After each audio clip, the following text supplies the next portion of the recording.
Tobias Thomsen. 2 mål på hovedet i 2 rigtig vigtige kampe. Hvordan er selvtilliden i truppen efter de første 4 kampe? Jamen, den er generelt god. Vi har slået 2 gode hold, efter at være kommet lidt halvskidt fra start. Så selvtilliden den vokser, og det bliver bedre og bedre. Ja. Nu har vi jo som sagt vundet de 2 sidste kampe, og vi ligger også rigtig godt til i oprykningsspillet. Hvordan er stemningen i truppen her? Jamen, den er god.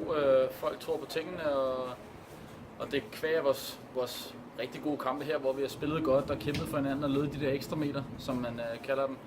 Der er stemningen rigtig god, både for dem, der spiller, men også dem, der måske har været lidt uheldige at komme på bænken, eller dem. Alle støtter hinanden, og det er vigtigt for os.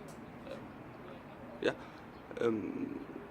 Nu kan man også sige, at vi også har scoret på vores chancer her efter vinterpausen, og vi har været rigtig gode til at holde nullet. Hvad er forskellen offensivt på før vinterpausen og efter pausen, siden det lykkedes lige pludselig? Ja, det ved jeg ikke. Der er måske lidt flere om scoringerne, hvor i efteråret der havde vi ikke så mange, der scorede mål for os.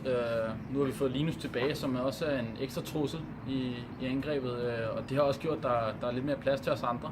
Så jeg vil sige, at folk er måske blevet en tand skarpere, og så er vi flere om at score målene, og der er i hvert fald flere trusler, kan man sige. Ja, og så lige til sidst, hvem vinder i morgen? Det gør vi, og holder nullet.